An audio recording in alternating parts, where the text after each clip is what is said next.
If you want talk, games, and fun all rolled into one, well, you've come to the right place. This is The Game Show, where host Bradley Clarke and his special guests talk about the world of television game and competition shows. But Bradley's guests aren't here to just talk. They came to play a game as well. What will today's topic be? What game does Bradley have planned? There's only one way to find out. It's time to start the show. You heard the man. Welcome to The Game Show. And here's your host, the Bradster himself, Bradley Clarke. Doesn't that music just want to make you dance? Thank you so much, Austin Angelo. I'm Bradley Clarke, and welcome to another exciting episode of The Game Show, the talk show all about the world of television game and competition shows. Now, do you know that super giddy feeling you get when you have the opportunity to talk with someone that you've always wanted to have a conversation with? Well, I've personally had that feeling a number of times as the host of the game show, but that giddy feeling has definitely doubled today because my guest for this episode holds a special spot on my lifetime game show journey timeline. I'll explain the connection in a few moments, but first, as I like to do for a pre-guest introduction, here are some of the game shows my guest has hosted throughout his incredible television career so far. 4 strangers, one goal, to win a head-to-head competition for the chance at $100,000. One wrong answer could be their last. This is Russian Roulette. From Santa Monica, California, marble and granite specialist Josh Latzer. From Clinton, Mississippi, singer Maria Lay. From Los Angeles, California, elementary school teacher Lalo Quezada. From Napa Valley, California, second grade teacher Elizabeth Bennett. And now, here's our host, Mark L. Walberg.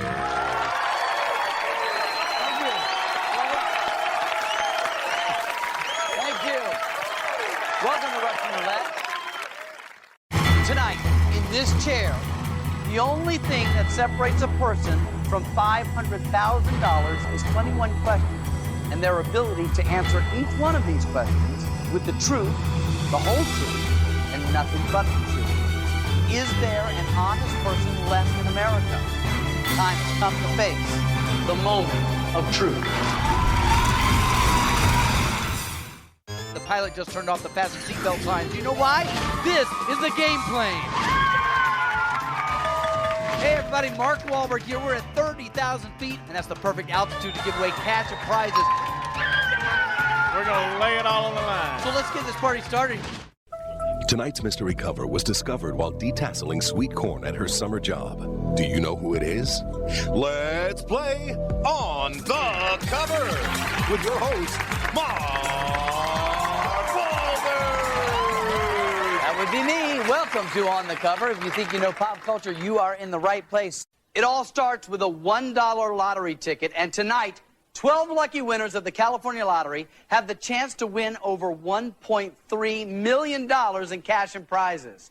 It all happens right here on Make Me a Millionaire.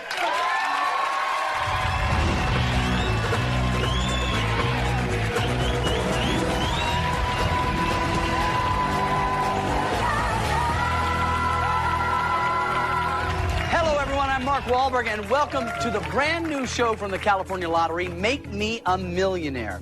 We've got lots of new exciting games to play and plenty of money to be given away. And someone will play for our jackpot, which tonight is at $1 million. But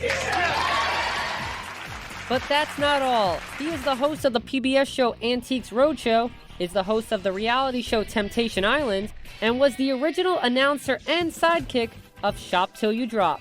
I'm being very truthful when I say that it is a pleasure to welcome him onto the game show. Joining me on the line is a man who takes no shame in dropping people through holes in the floor, Mark L. Walberg.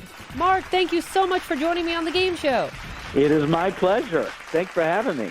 Well, thank you for joining me. I wish I could say your name as low as Burton Richardson, but my voice is kind of high. Mark L. Walberg.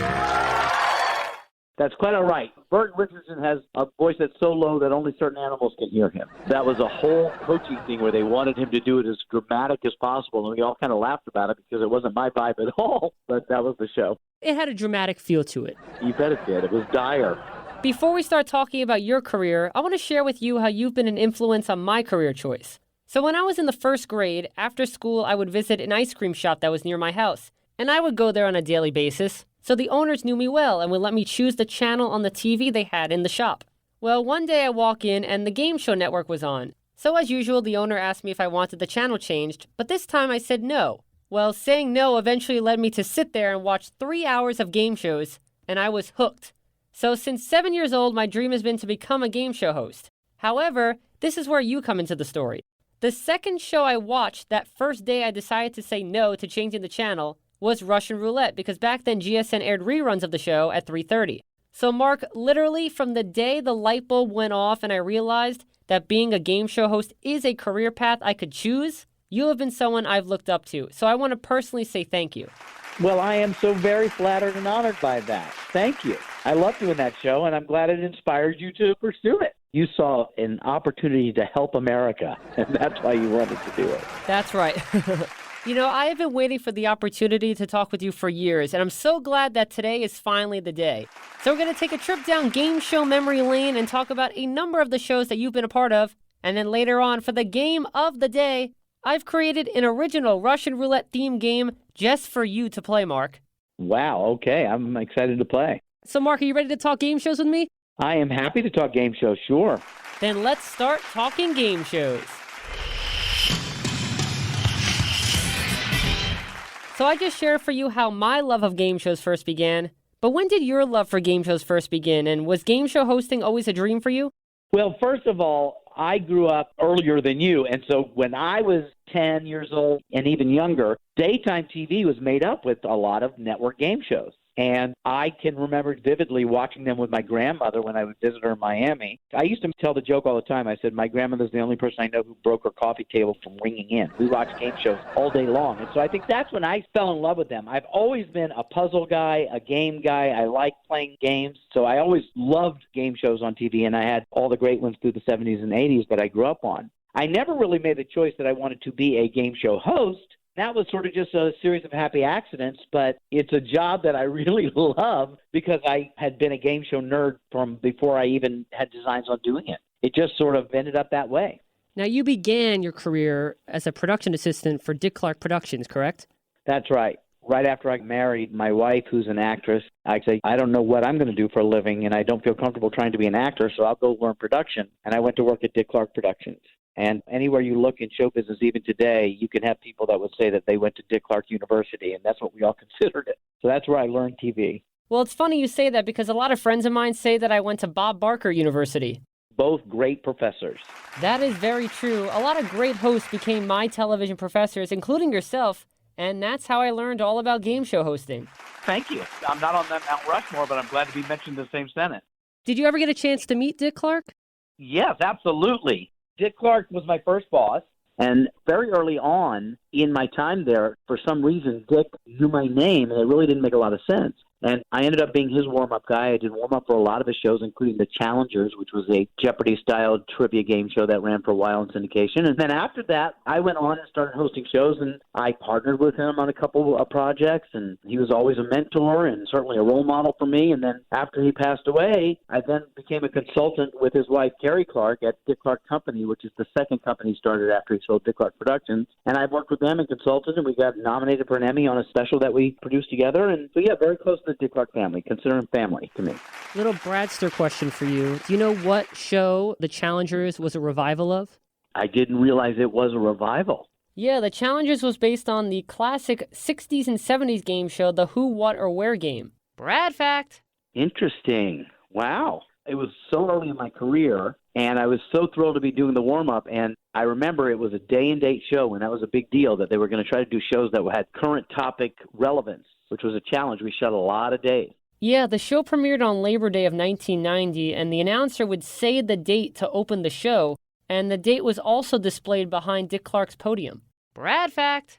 Yeah, it was a novel approach and not easy to do back then. And I had a great time being the warm-up guy. I used to make jokes at his expense, and he was so sweet about it. I learned a lot, too. That was where I really watched him host, because my approach to hosting, to some degree, I attribute to him that he was a producer who hosted. So I would watch him host a game show, but he would be watching a monitor that had the director's cut. And I would literally watch him change how he would host it to make sure the cut would match up and be in sync with the director. It was just phenomenal to watch him work just as a craftsman of making TV. I learned a lot from him there.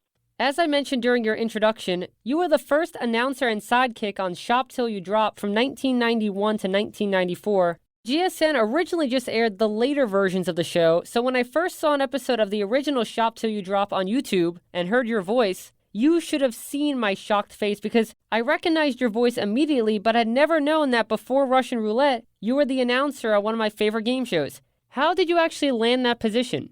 If I told you the story of how I got that job, it's one of many that I could tell you that make no sense. And when you think about you being an aspiring game show host and others who are coming up and doing that, I always say you never know the route. It's never the one you think it's going to be. I was never supposed to do that show. I auditioned to host that show, and they thought I was too young. And so I didn't get the show, and they hired someone else who actually was the same age as me, but he looked like a man. And then I get a call saying, listen, we're shooting the pilot for the show. I know it's awkward because you auditioned for it, but would you be willing to come and do the warm-up? We'll have a small audience. You could be the warm-up guy. And I said, sure, I'm happy to do it. I was early in my career and no ego involved, and I have kids to feed, and I was happy to do it. I had one kid at the time. And so I show up to do it, and when I get there, they say, our announcer isn't booked. So if you'll lay down a scratch track, basically a replacement track of the game show announcing, we'll replace that when we edit it, but it would sure help us out. I said, sure, I'll do it. So I do that. Then the show gets sent to editing, but before it gets edited, the network sees it, at the time Lifetime Network. And they look at it and say, we like the show. We'll pick the show up. We don't like the prize model. Let's get rid of her. We don't like the host. Let's get rid of him. And let's keep the announcer. And so now I'm the announcer on the show, and they hire Pat Finn to be the host. Then we show up to the first day of taping, and they realized they fired the prize model, so when somebody had to bring a blindfold on, I was the only other union performer on the set. So I was supposed to be just an off-camera announcer, so I had to bring the blindfold on. Pat and I kind of did some shtick. I don't even remember. Everybody laughed, and then I became what later we called To Wear Mark, because he would say he went on vacation of a lifetime, To Wear Mark, and then I would do the announcing. So that's how that happened. It was never supposed to go down that way. The original Shop Till You Drop ended after 3 seasons. It was brought back in 96. Were you asked if you wanted to return as the announcer? By 96, I had already had a syndicated talk show, so I was just finishing that up, and I was hosting my own shows. And I remember coming back, and I would have absolutely come back in any capacity because of my friendship with Pat Finn and the producers and everything. But I think I was working on something else, and it never came back my way. And certainly at the time, it didn't seem odd, so I don't really remember the details. But there's never been any animosity about it. It just didn't go my way at that point. I was doing something else. Well, I guess it was the big date, right? Yeah, I think that was the season I did the big date, and I just come off of a syndicated talk show. So, yeah, I had my hands full, I think. Well, speaking of the big date, I think the most famous moment was when John Hamm, the future star of Mad Men, appeared as a contestant. He didn't leave with a date, but he was on the show. Have you gotten a chance to talk with John since that episode? Oh, no. I've never met John Hamm nor talked about it, but only recently, a few years ago, that clip surfaced and it went viral for a week or so, and all of a sudden I get this call from Extra or Access or TMZ or something, can you come in and do an interview with the girl that was supposed to date him? And I did, but I'm sure in the hundreds of episodes of game shows I've done, there have been other famous people that have been contestants, but I didn't even remember doing it with John, so it was interesting to see the clip. Well, let's jump ahead now to 2001, when you began hosting the Fox reality show Temptation Island. Now, at the time, Survivor on CBS was such a huge hit, and every other network wanted their own version of the show. When you were presented with hosting Temptation Island, were you worried at all that the show was going to be viewed as just a dating version of Survivor, and you would just be another Jeff Probst? Well, I had concerns, but it wasn't that. I thought it was just the syndicated show Change of Heart on steroids. When they first pitched me the idea, I had no problem being the next Jeff Probst or another Jeff Probst. We both came up at the same time, and I was and am a huge fan of his. I think he's fantastic. So that wasn't a problem. And really, I didn't think about it much more than that. I got a call to come in and sort of improvise an audition for this new show. They told me the premise when I got there. I did some improvisation with the casting director and another producer, and then I left. And then a couple weeks later, they wanted to see me again. And when I came back to the audition, they said, listen, besides the fact that we're interested in you as a host, we really just called you back to see how the episode ends because the improv was interesting. So I really didn't think much about it. I thought it was kind of scandalous, but sounded like a great opportunity. At the time, I was executive producing a really beautiful, sweet show on Odyssey, which is now Hallmark Channel, with my really good friend and partner, Mark DiCarlo. And I was supposed to host that. So when this came up, we had to do sort of a bait and switch where Mark ended up hosting that show and I produced it. And then I went and did Temptation Island. But I don't recall really having a whole lot of concern about it other than it seemed pretty outrageous. And at the time, we didn't even know it was going to air. It was just going to be a 6-episode test. So you take the job and you go to work. Mark DiCarlo, one of the big winners on Sale of the Century. Brad fact. He and I have a storied and honored past of game show contestant wins. Weakest Link. I also was on Lingo, and I beat Mark DiCarlo on Street Smarts. That's right. I completely forgot about that. Reversing the scenario, in 2014, ABC debuted a spin-off of The Bachelor called Bachelor in Paradise, in which former Bachelor and Bachelorette contestants live at a tropical paradise and try to find love. Now, while the concept of the show is different from Temptation Island, when Bachelor in Paradise premiered, did you think that the show was based off of Temptation Island? I didn't even think twice about that because the show The Bachelor was in response to Temptation Island, I believe. Big Brother came out and was sort of a hit, but not really. Survivor came out and was a mega hit. Temptation Island came out, was a mega hit. And then The Bachelor came out about a year later and was ABC's sort of let's get into the game and became a huge hit. So when Bachelor in Paradise came up, we were already gone for many years. I didn't think twice about it and it made sense. And certainly it was island dating and things like that. But there have been plenty of shows that have that sort of vibe. So I really didn't look at it cynically, let's say. It just seemed like it made sense. And thankfully for Temptation Island fans, the show returned back in January of 2019. Did you not even think twice about wanting to host it again? I didn't think about hosting it again. I read that it was coming back. I made a comment to my wife about it. Isn't that crazy? I didn't think another thing about it. Didn't mention it to my agent, didn't call about it, didn't do anything. And then suddenly I got a call saying that the network wanted to meet with me, and I went and had the meeting, and I kind of just shared what my experience was like. I thought maybe they were looking at me more from a consultant standpoint. And it worked out, and thrilled to do it again. I love doing it more now than I did then. I think I have a better perspective with it now than I had when I was younger. Well, what I really appreciated about the production team of Temptation Island was that they brought back the original host, especially in today's television world where there's so many reboots coming back, and the original host of shows, if they're still thankfully here, they don't even get asked. And that's so disappointing to me because these shows are brought back for nostalgia value and they don't ask the host back, which brings nostalgia value. So I'm so glad that they asked you to do it. Well, I was happy to slip under the nostalgia line and get the job. And what I found really interesting is while I'm sure I was hired for nostalgic reasons to start, when it aired, I then quickly realized that 90% of the audience had never seen the original. They weren't old enough to watch it at the time. And so I had to sort of win that audience again. And that was an interesting thing, which I was really excited about. So there certainly is a nostalgia factor. And then there's a group of new people watching who are like, this show is great, and had no idea that it was around before. Well, you get both ends of the spectrum, which is great today. Yeah, it's working out pretty good. In 2001, you also appeared as a contestant on a special TV hosts edition of NBC's Weakest Link, in which you were crowned the strongest link, so congratulations on that. Thank you. Now, be honest, Mark. Going up against Mario Lopez in the final round, did you think you had it in the bag based on how many questions Mario was getting wrong throughout the game? Like I said, from the time I was 8, 9, 10 years old, I loved playing games. So I was excited to play. So I wasn't very intimidated by anybody there. But I tell the story that the last 3 players were me, Mario Lopez, and Ben Stein. And I remember during a commercial, Mario looks over at me and kind of makes a point at Ben Stein and a slash under his throat like we got to vote him off. And so I immediately vote Ben Stein off. And when I did that, I realized I could have made a critical error right there. I thought if Ben Stein and I go to the final round, in other words, if I vote off Mario, and I lose, well, I'm losing to Nixon's speechwriter. He's a brilliant man. And if I win, I'm a hero. But if I lose to Slater from Saved by the Bell, there's no coming back from that. So that was a little bit of a concern. When we got into the final round, the story of how I won that game is one of the craziest in my life. The day before I was taping, I was driving my car, and my son, who was very young at the time, was in the back seat. I was on the phone with somebody, and my son keeps saying, as kids will do, Dad, what's 1,000,000 times 1,000,000? And I said, I have no idea. And he says, well, it's 1,000,000,000,000. It's the number 1 followed by 12 zeros. We get down to the final question with Mario Lopez and me and Ann Robinson. He asked me, Mark, what is the American word for the number 1 followed by 12 zeros? And that's how I won the game. That's so crazy. I thought the craziest question was, your first question of the third round was, in television, who was the original host of the $10,000 Pyramid? I certainly hope I got it right. You did. You correctly said Dick Clark. Thank God. I would have been banished from the kingdom at that point. Well, then also in the final round, one of your questions was, in movies, what real-life game show host played television personality Damon Killian in The Running Man? That one is Richard Dawson, I think, isn't it? That is correct. Yeah, Richard Dawson. But it's so funny how you got two game show-related questions. Right. I'm glad I got it right. I forgot. That tells you how old I am. I forgot I even was asked that.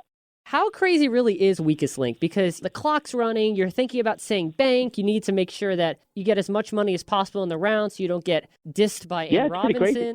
I had a strategy going in. Just be invisible. Lay low so she doesn't pick on you. And that worked for a couple rounds. We're all playing for charity. I was the only one who had actual board members from the charity in the green room waiting to collect. And it's very fast-paced. So if you're not used to playing trivia, you could probably get behind a little bit. During one of the talkbacks, Anne asked you if you were famous for something, and you replied, you don't think you're famous for anything. Do you still stand by that? Do you think you're famous for anything now? What a good question that is. In the sense of what I consider famous to be, I am nowhere near famous. So, yes, I would say that that's true. What I consider famous to be in the sense of what fame is, I'm so low on that measurement that whatever recognition comes my way or notice or attention comes my way is just a delicious little taste, and thank you very much, and then I go back to being invisible. Well, you're high on my famous totem pole. Well, thank you very much. There are a few of you out there that surprise me, and then I'm always flattered. So now is the time that I'm getting so pumped for. We're going to talk about Russian Roulette. Okay. It aired on GSN from 2002 to 2003. Let me first ask you the question that many of the listeners will probably want to know, many fans of the show want to know. How many feet did the contestants fall and where did they go? That is a question I got asked in airports and still get asked quite regularly. Well, I'm 5'10", so if I jumped in the hole and stood there, there'd probably be about another 4 or 5 inches above my head before you would see it, maybe more. So maybe 6 feet, 6.5 foot drop. And then what you land on is a 3 or 4 foot high track and field crash pad with two guys under there to catch you in case you fall off of that. But it's a big mat under each of the holds, and it's a pretty easy ride as long as you just fall on your bum. For fun, did you purposely ever drop through a drop zone? Many times. That, to me, is our version of spinning the big wheel at Price is Right. It's sort of a bucket list thing. What were your initial thoughts when you first got asked to host a show where contestants fall through holes in the floor? Well, at the time, my friend Bob Bowden was the executive at Game Show Network. And this crazy Scandinavian, Gunnar Wetterberg, I met, had this greatest energy. He's awesome. This has been his baby, and he'd sold it internationally, and now they were trying to develop it for Game Show Network. So when I came in for run-throughs, I remember doing the run-through and thinking, I'm not doing a very good job with this. But I literally said to Bob and Gunnar, I said, but I'll totally get it by the time we tape. And it was fun. And a lot of the rules we didn't quite have down yet. So that was being workshopped, and I was sort of in that conversation. So it was really fun. I was really excited about it. I thought it was adorable and fun and like nothing we'd seen in a while, and didn't know it was going to make it on the air. And then when it did, it was one of the funnest shows I've done as far as game shows go. We got to do a lot of episodes. We do 6 in a day. The crew was great. The director was great. Burton was great. The network was great. We had a wonderful time. I've actually had the pleasure of having Bob Bowden on the game show, and he's such a nice guy and full of so much game show knowledge. That's a Mount Rushmore guy. One of the things that I really admired about Russian Roulette was that the top prize was $100,000. I think it was the highest amount in cable ever at the time. Back when we did Russian Roulette, 5,000 was the number, 10,000 maybe on some shows, I think. So it was a big swing for the fence and something they did not really want to have happen too often. And it happened, I want to say 3 times altogether. You're right, 3 times it happened. I could literally hear them freaking out in the booth when it was happening. My favorite $100,000 winner was a contestant named Maria because she had the least favorable odds to win it since she only had 1 safe zone. But thankfully, the safe zone landed on her zone after she pulled the handle, and she became $100,000 richer. That right there sums up why we, you and I, and hopefully your listeners, are complete geeks when it comes to game shows. If you were playing, how many safe zones would you need to feel confident enough to risk $10,000 and try for $100,000? That's a hard question. 3, it's a definite. 50-50 chance you got it. 2, I may roll the dice. I'm willing to lose 10 to win 100. 1, I'm probably taking the 10. One of my biggest Russian Roulette curiosities has always been, why did the value of round 3 questions go from $300 each in season 1 down to $250 each in season 2?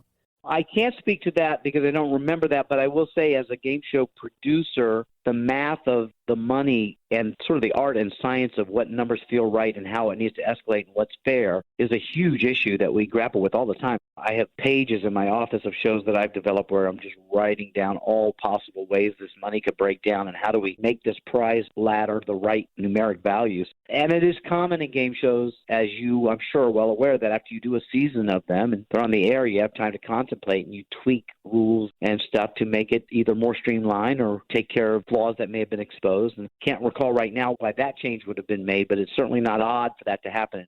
I'm probably the only person who will ever say that I actually love to analyze different game show money ladders. I find them very fascinating to compare and contrast. Well, I've spent many hours doing it, so yes, I don't know if I love it, but I don't dislike it. Well, I find it interesting because money ladders are common on game shows, so it's fun for me to identify the differences, especially when money amounts from past shows are relatively similar to present shows. Right. And at what point does the amount change your decision process if there's a decision of going forward or not? So that line of where it becomes dire, where it forces the contestant into a difficult decision, from a creative standpoint, that's a really difficult issue when it comes to a money ladder. You want to make sure that the jeopardy escalates at a proportional way, and also you want the numbers to be something that sounds right.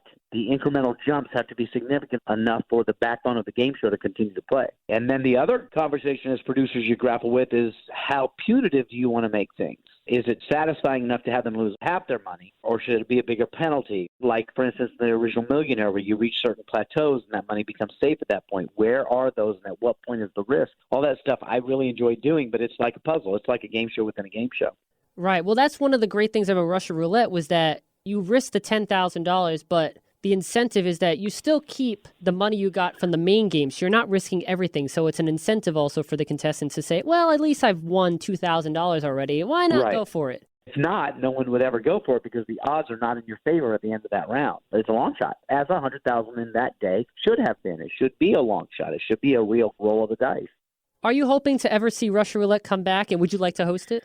Every now and then I get a tweet or somebody saying they need to bring it back, reboot this one. And my answer is, let's go. I am ready. Watch your step. I'm ready to go right now. Love that show. Really fun. And there have been versions of shows similar with drops. Ellen did one, and there was a couple other ones that are even more escalated where you exit the show in a dramatic fashion. But something clean about Russian Roulette and has that nostalgia factor. And I'd be happy to do it again. It was fun.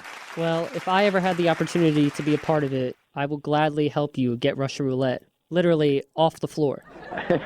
Very well played, sir. Very well played. Off the floor is where you want to be with Russian Roulette. Well, it's funny that you brought up the different shows because I wanted to talk to you about that. So in 2011, NBC debuted a primetime game show called Who's Still Standing, in which contestants would fall to the floor if they didn't beat their opponent in a trivia battle.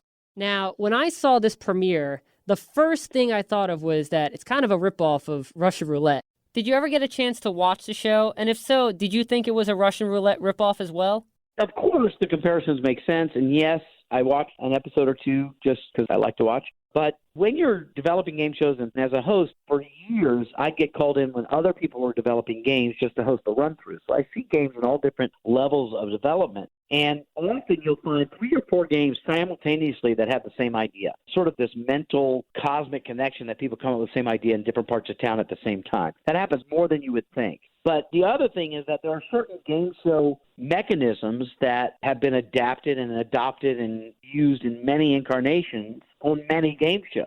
Prisoner's Dilemma, like you saw in Friend or Foe, where at the end you make a choice of whether you're going to split it or not. That dilemma, the secret ballot, that's been done on a million shows. Listen, we were Russian Roulette, you dropped to the floor, but before that, on remote control, they went through the back of a wall in a Lazy Boy. So one could say that we were derivative of that. I just found that there are plenty of great ideas. And when you make yourself crazy about who came up with it first and this is a ripoff of that, at the end of the day, if the game is fun to play and people are enjoying it, let's just keep making up games. Well, just so you know, every time someone talks to me about the no or go portion from Ellen's Game of Games that you mentioned, since it's essentially the same concept of people falling through the floor if they get a trivia question wrong, I tell my friends the whole history of Russian Roulette and how it was the first game show to drop contestants through the floor. So, Mark, I am keeping the Russian Roulette name alive. Well, I appreciate that, and now, more than ever, I'm aware that everything old is new again, so I never say never on anything now. Next up, I want to talk about a great game show in my mind, but a lot of people don't know about it. On the Cover, which was on PAX in 2004. I love that show, and I wish that it would have lasted longer. It was a strange time at PAX, and the producers, we did the show. We taped, I want to say a week or two of shows. It aired, and the day after it aired, it was pulled from the air. And then 4 months later, they called me in to redo the pilot, and then we were back on the air. And I don't really remember a whole lot of the details there because as the host, you're not in there producing it. But yeah, that was a rocky start with a show that ended up being pretty cute after we kind of retooled it. Yeah, because there was some noticeable differences between the pilot episode and how the game played when On the Cover went on the air. That's right. I still love the opening of every episode when the announcer would say something like, "Tonight's mystery cover once worked at Dunkin' Donuts as a jelly squirter. Do you know who it is? Let's play On the Cover." Wow, you sound great. Well, thank you. It truly means a lot coming from you. But I still have to introduce you to the show with your host, Mark Walberg. Wow, you may be onto something. You sound like a pro. Well, thank you. I appreciate it. Tonight's mystery cover once worked at Dunkin' Donuts as a jelly squirter. Do you know who it is? Let's play On the Cover with your host, Mark Walberg. Thank you. So next up, I want to talk about one of the most controversial shows to ever air on television, The Moment of Truth. It ran on Fox for 2 seasons from 2008 to 2009. Now, personally, I love Moment of Truth. I still watch some of the episodes that are on YouTube. I find it riveting. Now, when you were presented with the concept of the show and you heard that the whole point of the game was for individuals to reveal personal information about themselves to win money, did you have any hesitation about the show? Well, here's another one of those crazy stories. Some people call this one urban legend, but I'm here to tell you it's the truth. It was never like that. The way it went down was I was shooting a game show pilot for a different game show that had to do with antiques, actually. And I was shooting at a studio in Hollywood. It was a Friday. And I started at 8:30 in the morning, and it wasn't going very well. And I was sort of writing on the fly as it went because it was pretty disorganized. And by the time the show finished, I was pretty exhausted. So rather than taking off my suit and washing my face and getting my makeup off, I said, you know what, I'm just going to drive home. So I'm walking out to my car, and a dear friend of mine called me and said, hey, we're doing this pilot for NBC. We just fired our host. How quick can you get here? They want you. And I said, where are you? He said, I'm at Sunset Gower. I said, well, I can be there in 5 minutes. So I drive around the block, and he greets me at the door, and I watch the other host walk to his car. And then I get out of the car, and they're telling me all about the show, and I walk right in, put a microphone on. I'm already in makeup, and I sat down before I even knew what the name of the show was and started hosting the show.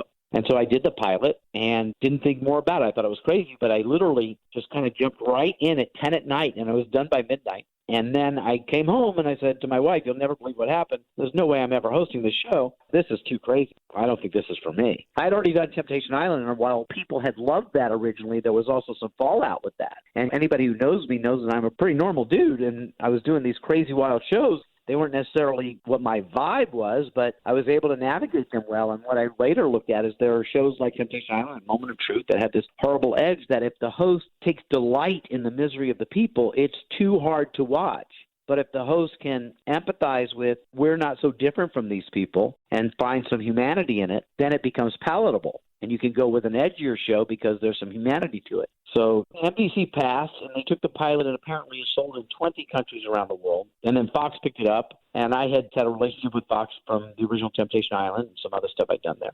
So the president of the alternative and reality division, Mike Darnell, called me and said, hey, you got to do the show. And I'm like, no. And so he said, I tell you what, let me send you over the pilot. You watch it with your family and call me back. So they sent over the pilot. I watch it with my family. And I watched them watch it, and they were immediately into this engaged conversation about what would you do, or what would you do, and what wouldn't you do. I went, wow, this show's probably going to be pretty good, and maybe there's something I can bring to it. And I kind of saw the value in doing the show, and that's how it happened. After you taped the first episode, did you say to yourself, I'm so glad I made this decision, or did you have second guesses again because of what actually transpired?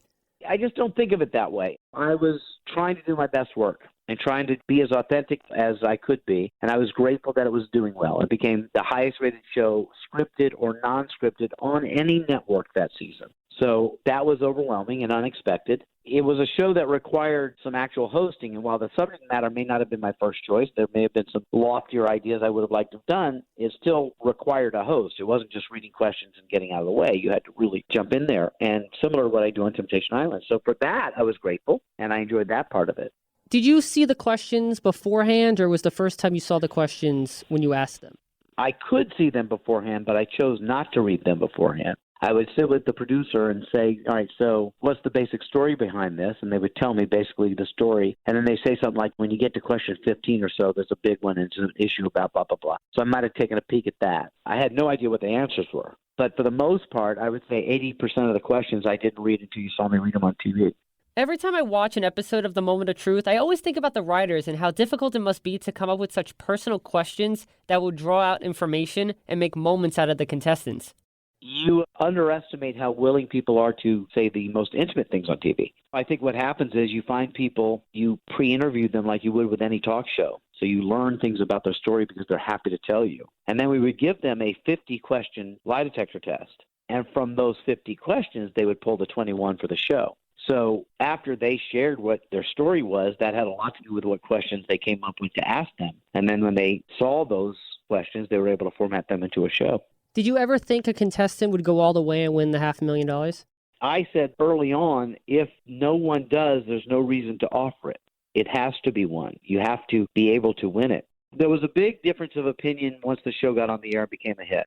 I thought, and there were others that felt this way, that there was so much depth to explore in the gap between what people think is true about themselves and what is actually true about themselves. And that all shades of that could be part of the show. So every now and then you need somebody who's really honest and really truthful and really great. We cheer for them. And then sometimes it could be comical, and sometimes it could be more intellectual. But what I remember saying to the producer after we started one right after another, as hard as we could, I said, we want a 10-year run of this show, but the network wants a hot 10 weeks.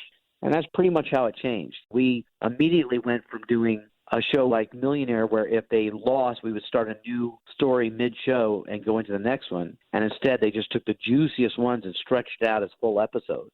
And it took a turn. And I feel like there were years of possibility of a show that could have been both tragic and uplifting, depending on the people that you booked. But they really just wanted the train wreck. So that's what they got, and it ran its course.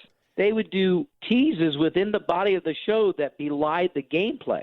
So the question you're asking now, you already know they must have gotten it correct or they would have been out. So there was a lot of that. It became more of a sensational talk show, and the gameplay became secondary. And, of course, as a game guy, that didn't really jive well with me. And it was always, we would be doing a show that was promoted as the most controversial show ever. And during that show, you would have the promo for next week saying, and the most controversial episode yet. It was like, come on, we can't do this every week. But, again, I wasn't a producer. I was just hosting the show.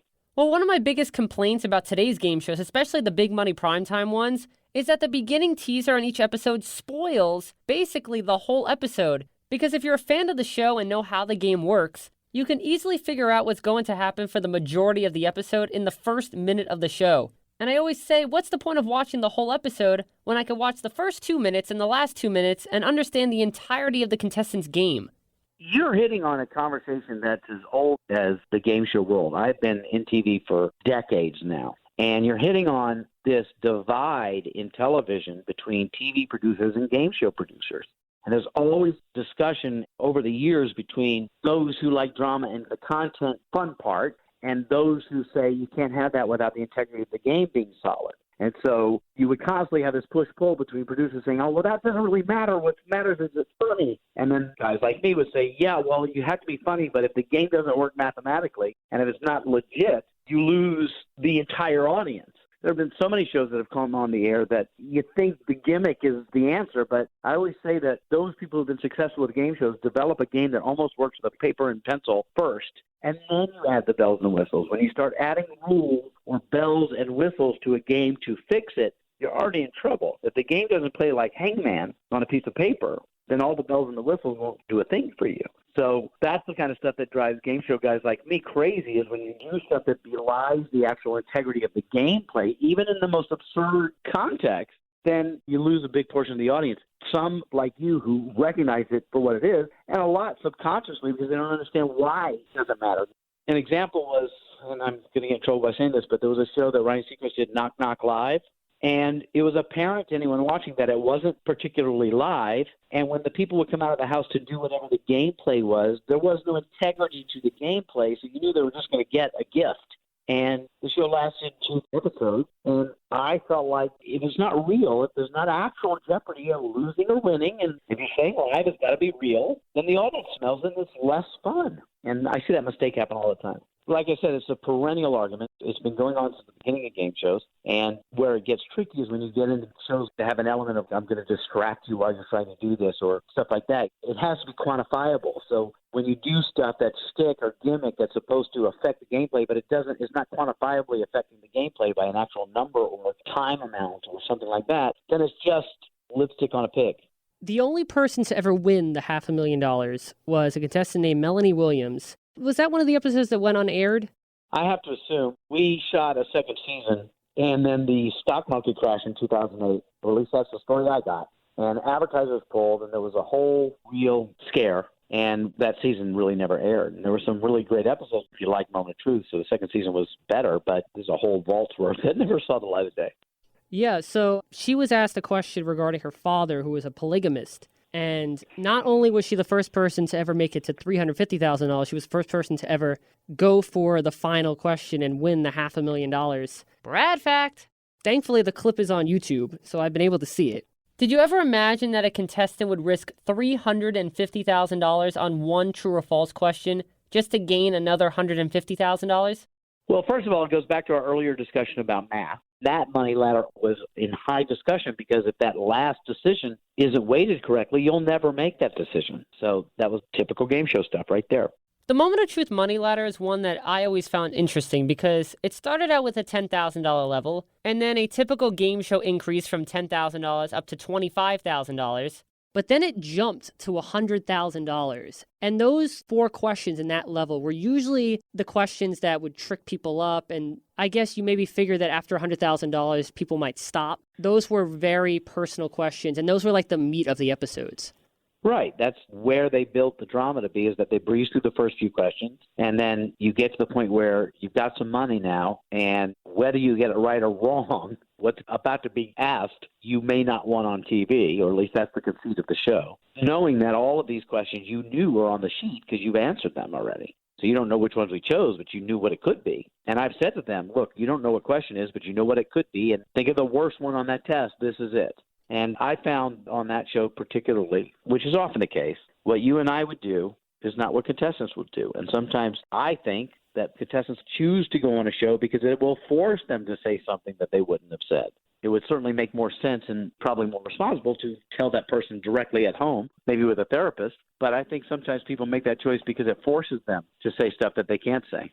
In Season 2, there was a rule change in which once a contestant reached $25,000, that money was safe and could not be lost. Because back in Season 1, if a contestant lost after the $25,000 level, they would go home with nothing.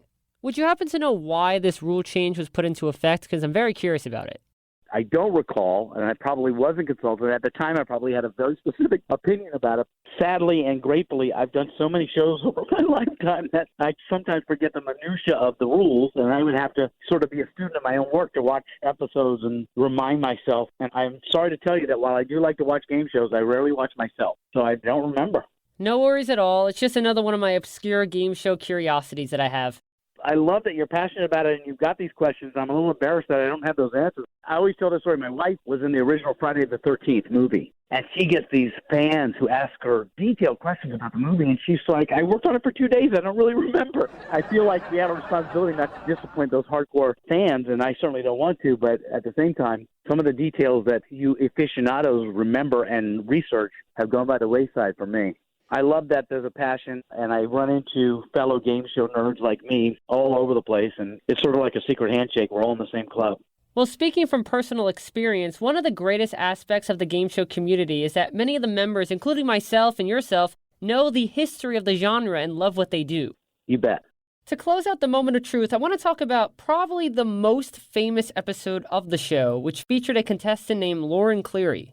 That's when I realized I may be the most gullible person on the set, because to me, every episode was a big deal. I was worried about how people would react and concerned about their well-being and really took it very seriously. And then I remember doing that episode, which I said to the producers, I really am not behind this. I think it's too far. And then they turned that on me by making me say to the audience, this episode I asked the producers not to air, but they aired it anyway, which makes me promote it anyway. Welcome to a special Monday night edition of The Moment of Truth. This episode was so controversial, it sparked a long debate as to whether or not to air it at all. Quite honestly, if I had my vote, it would not air. It is the most uncomfortable I've ever been on television, asking these questions and listening to the answers that were given. But in the end, it was decided that this episode should air. I will tell you, however, that the truth is often not pretty. So here it is. This is the Moment of Truth. And then I'm all upset about it, and then we do the episode, and afterwards the boyfriend, the husband, and Lauren wanted to take a picture with me together. So I was like, wait a minute, am I the only sucker here? And this was right after she left the game with nothing on what I thought was an easy question to answer. Do you think you're a good person? Well, see, now you bring up the crux of how that show works, is that the factual stuff, you know if you cheated or not. You know that answer. What you don't know is, do you think you're a good person? Because what the lie detector professes to measure is your response to a question. So while you may say, yeah, I think I'm a good person, subconsciously you may not feel that way and you may have a reaction. And that's where there's just no way to predict that. Do you still stand by what you said, that it was the most uncomfortable you've ever been on television? I stand by that it was one of the most, but I've had some recent ones on Temptation Island that have been very raw and very deep and very real that parallel or at least rival. And you're still happy that they aired the episode? One of the things you got to get okay with very quickly in the business is, as the host, you don't have any control over any of that. And to think that you do is a waste of energy and will make you crazy. So I do what I can to do the best I can in the moment. And what happens after that, I don't have control over. Currently, you are the host of The Price is Right Live, which is a traveling stage show of America's longest-running game show. And just for you, Mark, I'm wearing my Cliffhangers Yodely Guy shirt as we speak. Now, I've certainly dreamed numerous times about being able to host The Price is Right, especially since I know all of the games and have hosted the show at home and for class projects. I've even said that out of all of the game shows currently on the air, The Price is Right is the one I would love to host the most, because I love the audience participation aspect of the game. Was The Price is Right a dream game show gig for you as well? Well, it certainly was a fun thing. Everybody loves that show, and doing a live show is fun because I love the audience, and doing The Price is Right is an American institution, so I still feel that same way about it. What's your favorite pricing game? I used to like It's in the Bag. I have a great time with Punch-a-Bunch, but they're all really fun to do. Plinko, of course, everybody loves. My favorite is Punch-a-Bunch, actually. Yeah, I like Punch-a-Bunch. We have a good time with that. It opens our show, and it's fun to play around with. Did you already know how to play the games as a fan, or were you told how to play them? No, I didn't know how to play the games. I'd certainly seen a lot of them, but I didn't know how to play them. But, you know, when you host the volume of numbers of games I've hosted in my life, you start getting into game show patterns. You know how to get the rules of the game. You basically hear it from the producer, and you say, okay, I got it. The words are there because you talk like a game show host. So it wasn't difficult for me to learn the games, and it's not difficult to play the games. And it's very important when you're hosting any game show to be a master of the game itself, because stuff goes down. And like I said, the integrity of the game matters. So when a clock is on it or pricing is on it, you have to be exact. But that stuff is very easy for me. It's something that I've spent my whole career doing. So to me, that show, I do it for fun, just all out fun. Well, I hope that one day I can join the list of people who have hosted an incarnation of The Price is Right. I hope so. Well, thank you so much. I truly appreciate you saying that. So next, I want to briefly talk about Make Me a Millionaire, which was a California lottery game show. And what was interesting about Make Me a Millionaire was that it replaced The Big Spin, which ran for 23 years. And the last host of The Big Spin was none other than Pat Finn. It all starts with a $1 lottery ticket. And tonight, 12 lucky winners of the California lottery have the chance to win over $3.3 million in cash and prizes. And it all happens right here on Make Me a Millionaire. He heard that he wasn't going to be doing the new version of it, and he's the one who said, well, if I'm not doing it, I want you to do it. And so he kind of put a word in for me there. Pat Finn's one of my dearest friends. He is one of the best people you will meet in the business. He is as fine a man as anybody you'll ever meet. Do you remember the moment when a contestant on Make Me a Millionaire won $2.8 million? Because that's one of my favorite 21st century game show moments. I can't say I remember that specifically, but I do remember being very grateful to do a show that regularly changed people's lives. that you could just see it happening. This is the moment where their life changes forever. And that's another sort of intrinsic thing about being a game show host that's pretty special. You could total up how many things you've given away, how much money you've given away, how many people's lives have been changed for the better by the things they've won. That's pretty fun. Glad to be part of that. In 2014, you hosted The Game Plane, which was a game show that took place during an actual airplane flight. And if you ask me, the right way to fly is by either hosting or being a contestant on a game show. Yeah, that was a show that a friend of mine had developed, and there was a host that had done it, and they asked me to do the second season. I'll tell you, it was a great idea. It was very difficult to execute, very hard to host, grueling days, but another fun chapter. The final game on each episode of The Game Plane was called The Big Deal, which involved two contestants competing against each other to see how many cards they can predict were higher or lower than the previous one. Of course, the title of the round, The Big Deal, is also the final portion of Let's Make a Deal. And the concept of the game was just like Card Sharks because it's a high-low card game. Was this round made to be an homage to both Let's Make a Deal and Card Sharks? I don't think so at all. I think it was developing some sort of game we could play on the airplane. The deal aspect was play on the words that they were cards. And almost all of those games were derivative of something. And so I don't think it was a purposeful homage, but an easy and fun way to have a bonus round. Before we get to the game, I just want to quickly talk about a show that many people probably recognize you from, Antiques Roadshow, which you've been hosting since 2006. Antiques Roadshow is thrilled to be finding tons of treasures in Portland, Oregon. Antiques Roadshow is seeing magnificent treasures at Meadowbrook Hall in Michigan. Antiques Roadshow has landed in Central Florida where the sky's the limit for great treasures. Has there ever been any talks of creating an Antiques Roadshow-based game show? I have been asked that every year of my career since I took that show as a host. I did a pilot for one. There have been many pitches that have come across my desk, but none that have really nailed it. And it's an interesting show. That show works the way it works, and if you change it, it doesn't work. But while it seems unnatural for a game, nobody's really been able to make that work and make it stick, in America at least. Don't worry, Mark. I'll come up with an Antiques Roadshow game show, and I'll send it to you. That sounds great. Do you ever get a chance to watch the appraisals on set? Yeah, when I was doing the show regularly, I don't travel with that show anymore. There were times in my day where I could watch some appraisals, but it was really interesting. I would be shooting my stuff while they're shooting their stuff, so those chances were a little few and far between. I would have breaks where I get to hang out at a table and see people who weren't making it on TV come and bring their stuff in and hang out for that process, which is 95% of what goes on there. But the stuff they're actually shooting, it's a pretty hectic day, so I was doing my stuff when they were doing their stuff. For you, how exciting is it to see someone find out that a painting they found in their attic is really a Picasso or their grandmother's vase is worth $10,000? When it's a big surprise, it's certainly the key to that show being on the air for 24 years. So it's exciting, and that never gets old. And it's very much like a game show in the sense that you're watching somebody's life change for the better. You're absolutely right about that. Well, Mark, we've reached my favorite portion of the game show. And it's always even more special for me when I get to create and host a game for someone that I've watched and looked up to since my childhood. Well, I'm glad to be a part of it, and I'm a little nervous, so let's play. There's no need for you to be nervous. You're going to do great. It's time for the game of the day. Game of the day. And as I mentioned at the top of the show, I have created a Russian Roulette themed game just for you to play, Mark. And this game is so inspired by Russian Roulette that I've decided to call it Radio Russian Roulette.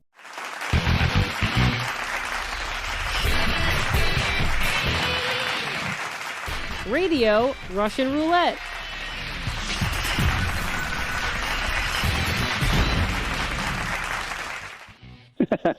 Okay, let's play.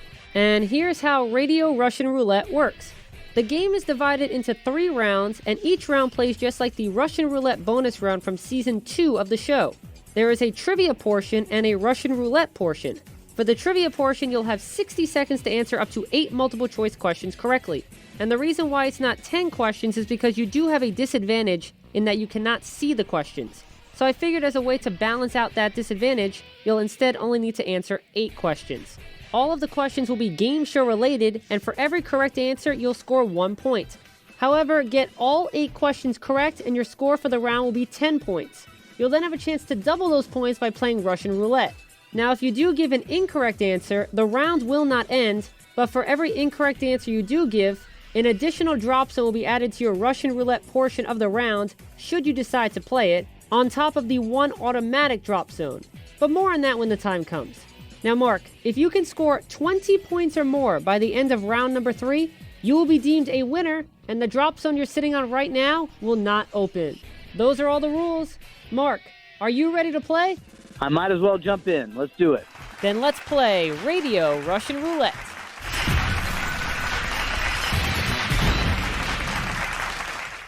And we're going to start with round 1. And remember, Mark, you can pass on a question, and if time permits, I'll come back to it.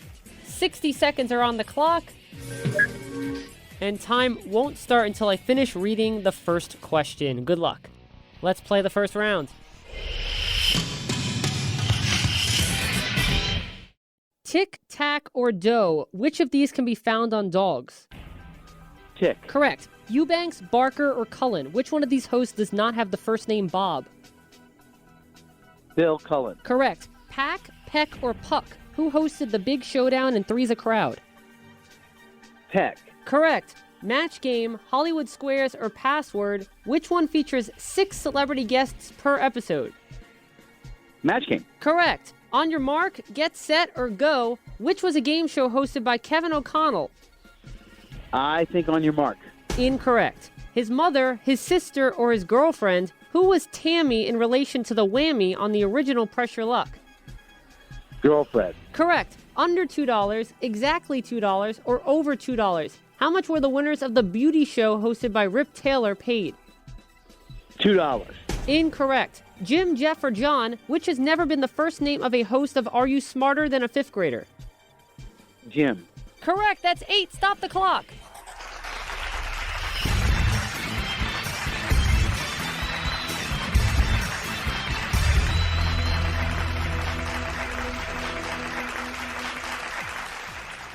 You got 6 correct answers, which means you only got 2 wrong. And let me go back and reveal the correct answers to the ones you missed. On Your Mark, Get Set, or Go, which was a game show hosted by Kevin O'Connell. That was Go. And under $2, exactly $2, or over $2, how much were the winners of the beauty show hosted by Rip Taylor paid? That was under $2 because it's the $1.98 beauty show. Also, Eubanks, Barker, or Cullen, which one of these hosts does not have the first name Bob? You correctly said that it was Bill Cullen. Pack, Peck, or Puck, who hosted the Big Showdown and Three's a Crowd? You were correct in saying Peck because it was Jim Peck. And Jim, Jeff, or John, which has never been the first name of a host of Are You Smarter Than a Fifth Grader? That was Jim because the 2 hosts have been Jeff Foxworthy and John Cena. And before we move on, not too long ago, we sadly lost the legendary Rip Taylor. So I just want to say rest in peace, Rip.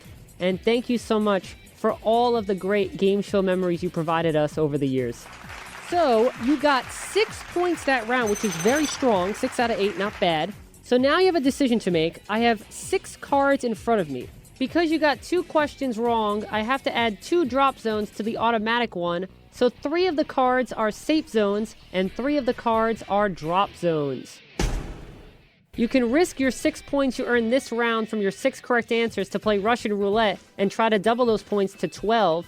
However, if you do go for it and pick one of the 3 drop zones, you will lose those 6 points. So Mark, what do you want to do? I think for the sake of gameplay, I'm going to go for it. That's what I love to hear, Mark. Best of luck. Let's unlock your zone. And for 12 points, let's play Russian Roulette. 1, 2, 3, 4, 5, or 6? 2. Number 2 is a safe zone. You just doubled your points. Wow. How about that? So you have 12 points. You need only 8 more points, and you still have 2 rounds to go. Well, let's do it. So technically, if you get all 8 questions correct in this round, you will have won. Let's go for that. Yes, let's go for that indeed. It's time for round 2. 60 seconds is going back on the clock. Once again, time does not start until I finish reading the first question. Good luck, Mark. Let's play round 2.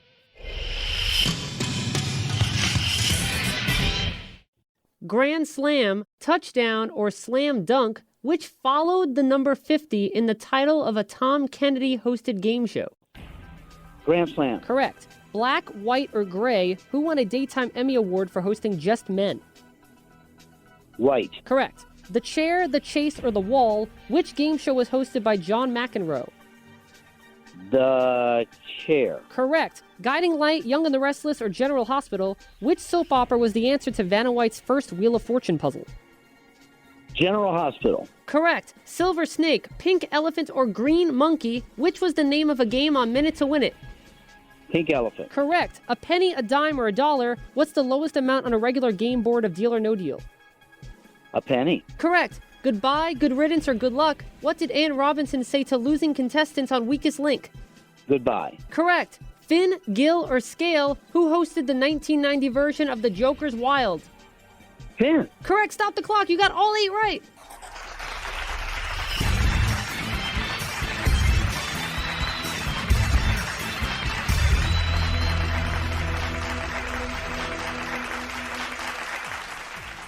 And not only did you answer all 8 questions correct in that round, congratulations, Mark. You just won Radio Russian Roulette.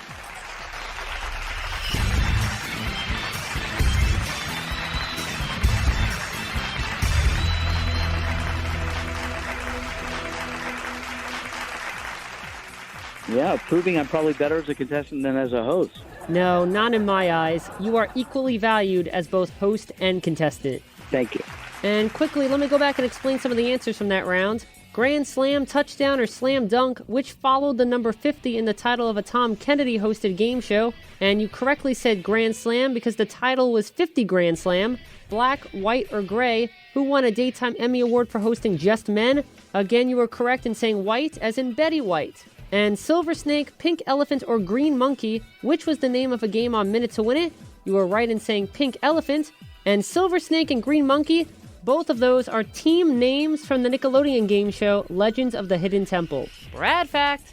So with the 10 points you got in this round, you're up to 22 points. And you've already won, but just for fun, why don't we play Russian Roulette to see if you would have doubled your points for the round? Okay. So let's unlock your zone, and let's play Russian Roulette. Since you answered none of the questions incorrectly, you only have to deal with the 1 automatic drop zone. So with 1 drop zone and 5 safe zones, Mark, 1 through 6, which number would you like to pick? 4. Number 4 is a safe zone. You just doubled your points again. So Mark, your score after 2 rounds is 32 points. Would you like to play the trivia questions of the final round to see how you would have done? Okay, let's play this final round. All right, here we go. You ready? Yeah. This is round 3. 60 seconds is going back on the clock. And let's play Russian Roulette.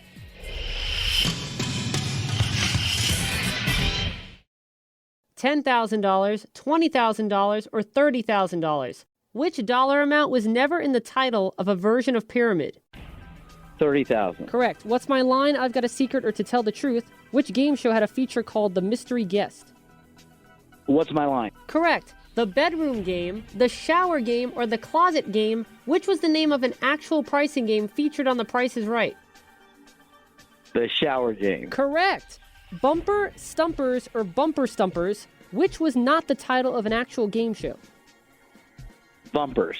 Correct. Clunk, Clank, or Zonk, on the game show Treasure Hunt, what was a bad prize called? Clank. Incorrect. Johnny Carson, David Letterman, or Jay Leno, who hosted a game show pilot called The Riddlers? I think David Letterman. Correct. Huey, Dewey, or Louie, who hosted Family Feud from 1999 to Louis 2000? Anderson. Correct. Magnificent, marvelous, or monstrous, which adjective described the marble machine in the title of a 1975 game show? Marvelous. Incorrect, but just like the first round, you got 6 correct, so great job again, Mark. Well, thank you. And going back to the ones you got wrong, Clunk, Clank, or Zonk, on the game show Treasure Hunt, what is a bad prize called? That's Clunk, and game show fans will know that a Zonk is a bad prize on Let's Make a Deal. Brad fact. And magnificent, marvelous, or monstrous, which adjective described the marble machine in the title of a 1975 game show? That was magnificent, as in the magnificent marble machine. Also, Bumper, Stumpers, or Bumper Stumpers, which was not the title of an actual game show. You correctly said Bumper. Stumpers was hosted by Alan Ludden, and Bumper Stumpers was hosted by Al Dubois. Brad fact. And Huey, Dewey, or Louie, who hosted Family Feud from 1999 to 2002? You not only gave the correct answer, but you said the host name, and that was Louie, as in Louis Anderson. But Mark, congratulations once again on winning Radio Russian Roulette.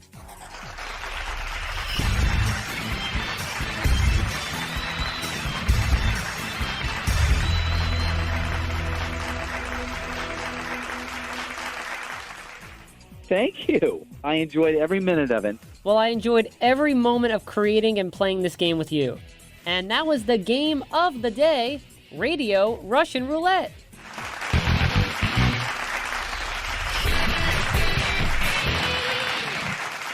Radio Russian Roulette.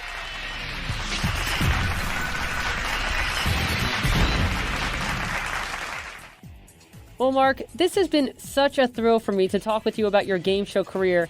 So from my 22-year-old self, as well as from my 7-year-old self who first watched you on Russian Roulette, thank you so much for taking the time to join me on the game show today. Thank you for having me on your show. I'm honored that you wanted to talk to me and grateful for all of your listeners. And as always, you have an open invitation to join me whenever you want to talk some more or if you just want to play another game. Thank you, Bradley. All right, Mark. Thank you again for inspiring me to want to become a game show host, and I look forward to seeing what's in store for you next. Well, my pleasure, man, and thank you so much and good luck. All righty, take care. All right, take care. Bye-bye. Well, unfortunately, the truth is we are out of time for this episode of The Game Show. My thanks once again to game show host Mark L. Walberg for being my special guest today.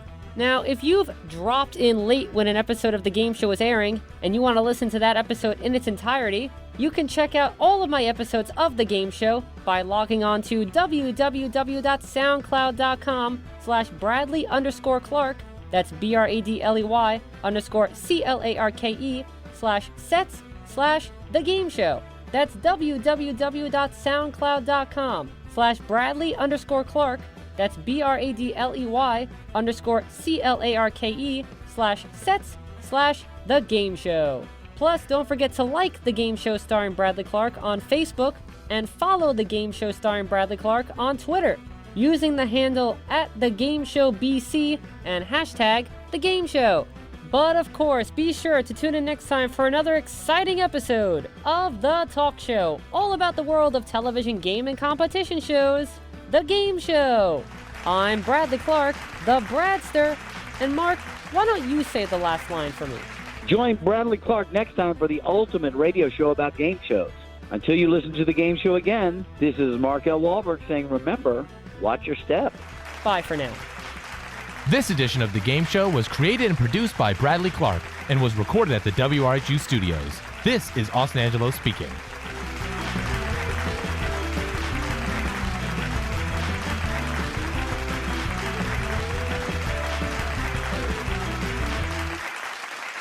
The Game Show is a Bradley Clarke production. Get your game on.